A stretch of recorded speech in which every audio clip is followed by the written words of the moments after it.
Hi guys, and welcome to another batch of mini reviews. If you don't know, this is basically where I review 7 films in the time that it would normally take me to review just one. Over the past few weeks, I have watched 7 more horror films that were all first-time watches just for the purposes of this series, and today I am going to go through those films very briefly in the chronological order in which I actually watched the movies. We'll have a film of the week, very close between 2 excellent films, and we'll also have a stinker of the week. So let's dive in and find out where the chips fell. We'll start with this film. So first up we have Under Paris. I'd not heard of this movie at all until the very day that it was released on Netflix, and suddenly there were people on social media saying, "Oh, you've got to check out this new shark film, it's the best shark film since Jaws." And I think there were at least 1 or 2 journalists saying the same thing. But to me, that's just a red flag that the person saying that doesn't actually know that much about the history of shark films, because we're so far past Jaws now. I mean, almost 50 years. There have been loads of good shark films since then.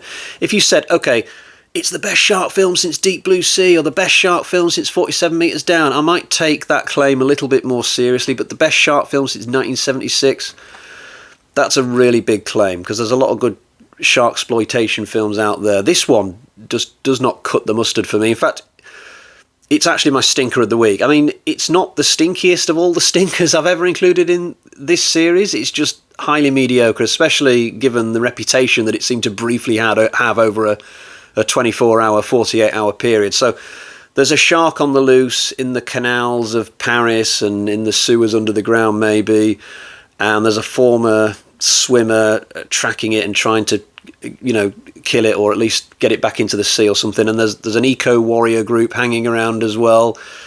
But the film's just kind of boring, and there's a sequence halfway through which I think was meant to be this film's big set piece that really excited all the people watching it. Because there's a scene where there's loads of people who get chomped at once, like a big crowd scene basically, where there's limbs being bitten off and it's chaos. It's clearly meant to replicate that scene in Piranha where loads of people are getting killed at the same time at a kind of offshore party. But this scene in this film, it just completely misjudges how people would react in a situation like that. I just watched this crowd running all over the place, and I thought people just would not react like that in a real situation. So the scene kind of fell flat for me, and the film's got other problems as well. I mean, the best characters get killed off way too quickly in this for me, and by the last act my interest was wavering. I just wanted to get to the end. I'm going to give this one 2 out of 5. It's not a complete disaster. It's a well-made film. The look of the film is quite good, but on the whole, I think the hype was way too much for what this is. And also, this film commits the cardinal sin of having a completely pointless prologue where somebody gets killed just for the sake of it. It's not even a good kill. Honestly, just keep the surprise of the shark back for a while. But yeah, wasn't really into this. There are some shark films coming up that I'm probably going to be more interested in. So there's another 47 Metres Down sequel on the way. There's also a film called Last Breath, which sounds kind of cool. So it's like a downed World War II plane or something that's on the seabed, and some swimmers get trapped inside it with a bunch of sharks floating around. That sounds quite good if it gets made pretty well. But right now, we will move on from shark films and move to a film about crocodiles. Yeah, so next up we have Killer Crocodile. This is the last of the aquatic creature features for today, I promise. So this film was actually missold to me because I watched it on Prime or Shudder, I can't remember which, but it was advertised on the screen as a 2021 movie. But when I put it on, I thought to myself, hang on, this looks like it came out about 30 or 40 years ago. And a quick Google search showed me that, in fact, this was a 1989 film. Not that I'm bothered, it's just weird that they would put the wrong year on and be so far out, but whatever. So this is about a crocodile stalking the rivers and lakes of God knows where, maybe Southern America, I can't actually remember. It's a really weird film narratively, though, because we start out with 4 or 5 youngsters in a boat. They're doing some kind of save the earth stuff.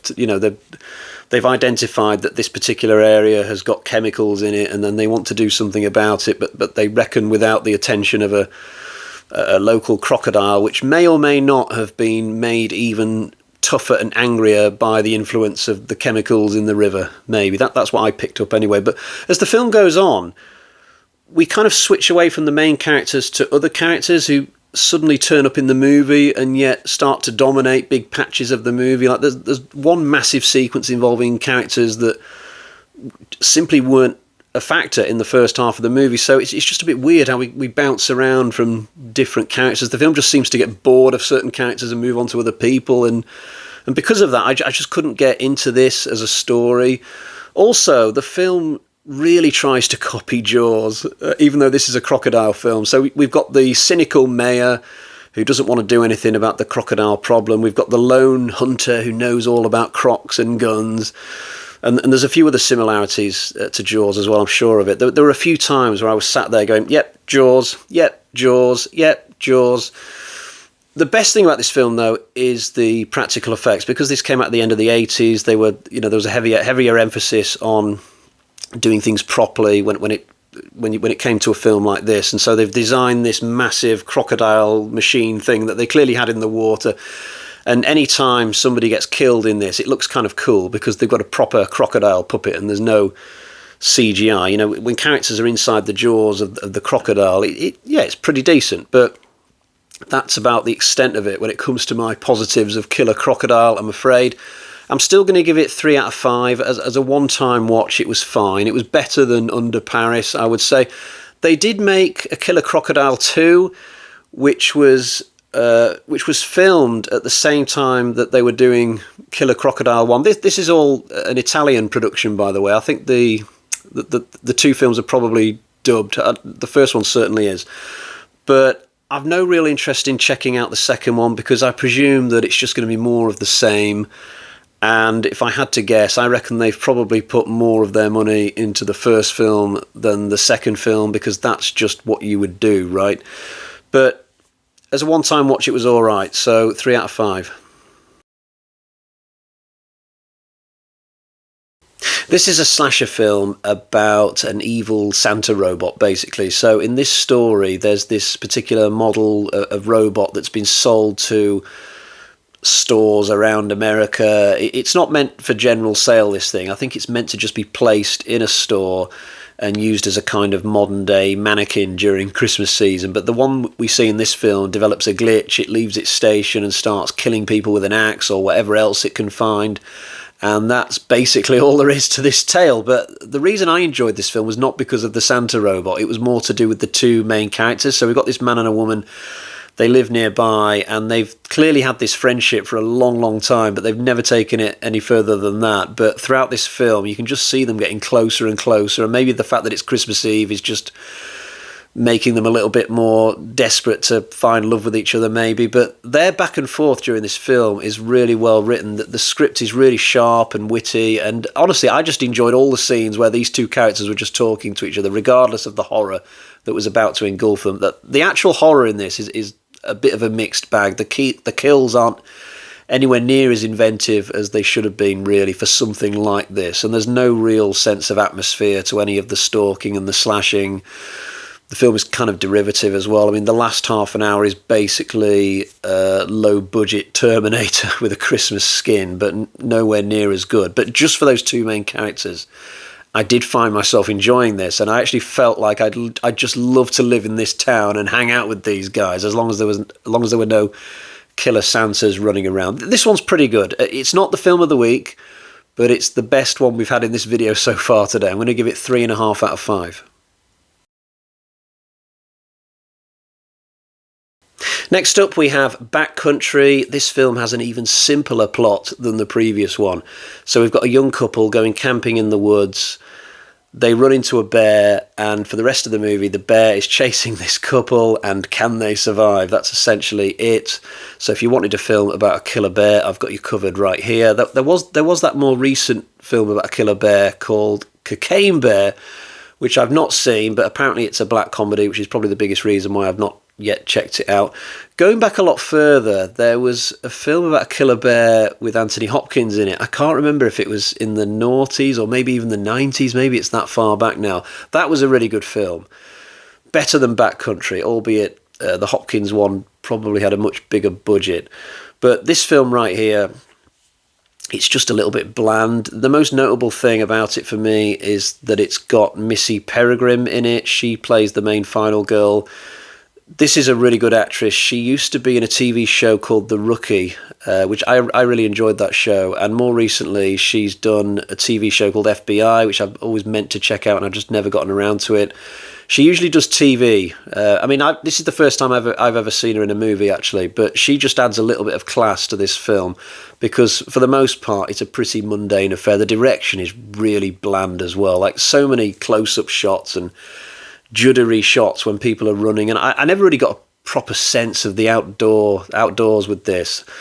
There's one impressive shot where they climb up this hill and look out and realise that there's just miles of woodland in front of them, but apart from that, it just feels like the whole film might have been shot in like a really tiny little patch of woods in a city area or something. It's I don't know, I just didn't really make friends with this film. I mean, it wasn't terrible. I didn't get to the end and feel angry that I'd wasted an hour and a half or anything like that. I'm still going to give it a respectable 2.5, but it was very much a case of, yeah, that's another one for the mini reviews. Let's write it down. Next up, we have Penance Lane. This is another one that I mainly watched because of the actors in it, but I'll come back to that in a minute. So this is about a guy who's released from prison and he ends up in a small town where there just happens to be like a Myers house type place that's been abandoned for ages. Clearly there's something dodgy in this place. And it's actually very appropriate that I throw a Halloween reference in there because the main guy is played by Tyler Mane, who played Michael Myers in the Rob Zombie Halloween films.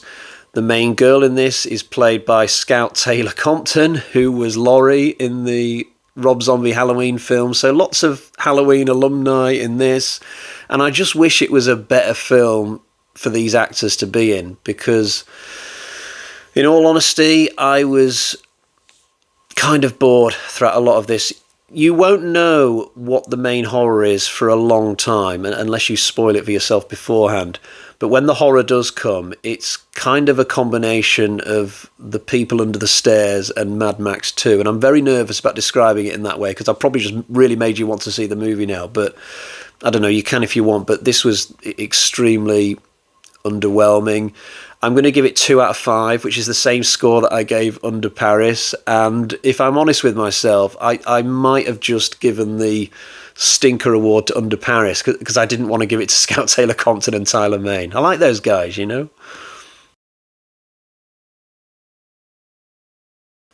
It's that moment. We've arrived at the film of the week. Piewacket is absolutely awesome. I had only vaguely heard of this before. It came out 6 or 7 years ago. It's a film mainly about witchcraft. So we've got a teenage girl who is part of a single parent family, but she doesn't get on with her mum, and her mum tells her that they've got to move house to somewhere about an hour away. I'm not sure where this film's meant to be set, although it was filmed in Ontario. But this teenage girl absolutely hates the fact that she's about to move house because she's very settled where she is. She's got all these good friends. And once the move has taken place, she's so incensed by what's happened that she decides to try and summon something from hell to kill her mum. I'm not entirely sure what the thing is because it's not shown very clearly in this film, which is definitely a good thing. I mean, I've now seen the full movie and I still can't really properly describe what the evil is in this, what the horror is, but I like that. That's a good thing. It's a real tragedy, this film, though, and it's based upon very believable circumstances as well, because I can relate to how difficult it is for a teenager to be moved around. That happened to me when I was a lot younger. It's horrible. You've got your friends, and then suddenly you've got to go to a new school in a brand new place and make new friends. And at that kind of age, very sensitive age, it really hurts you, and it can generate intense feelings within you. I mean, obviously, the girl in this film doesn't really want to kill her mum, but she's in a rage, and she's got all these books on the occult in her bedroom, and she starts dabbling into this stuff and summoning something that she can't control. And the horror towards the end is really well done. It's well staged. There's some genuinely creepy moments that had me really on edge.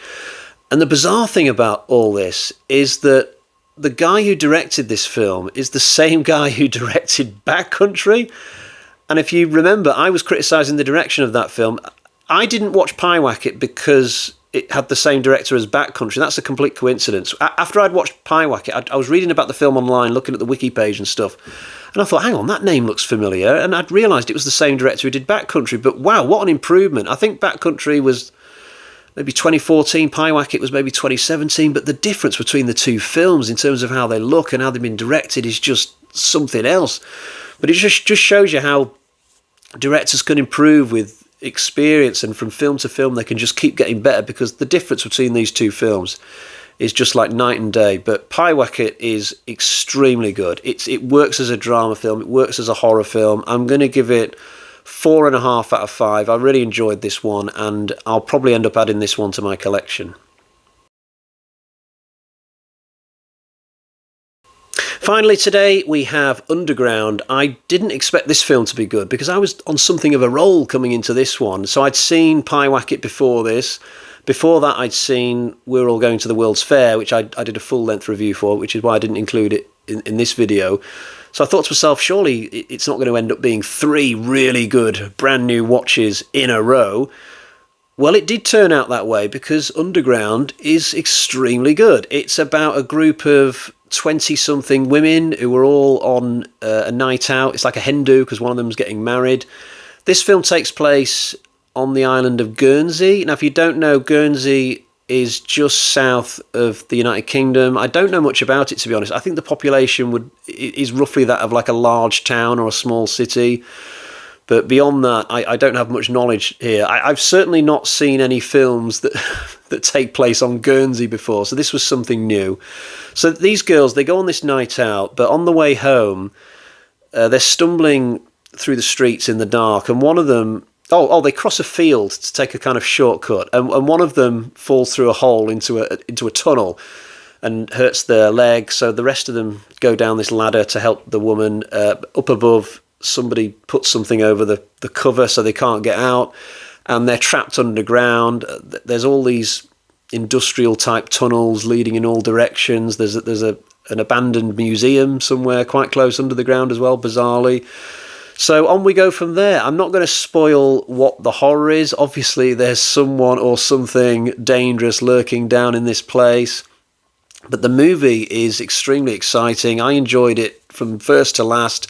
I enjoyed the night out, and then I enjoyed the horror under the ground. There's lots of surprises in this film, a very unique ending, the likes of which I don't think I've seen in a film like this before. And it was just generally really good. And this is another one that I could definitely see myself buying on disc in the future. So there we have it. There endeth another batch of mini reviews. Oh, by the way, 4 out of 5 for Underground, which would make it the second best film in this video. But that's all for today. The stinker of the week was Under Paris. The film of the week, which you should absolutely check out, is Piewacket. And I'll say no more until next time. Cheerio, bye-bye.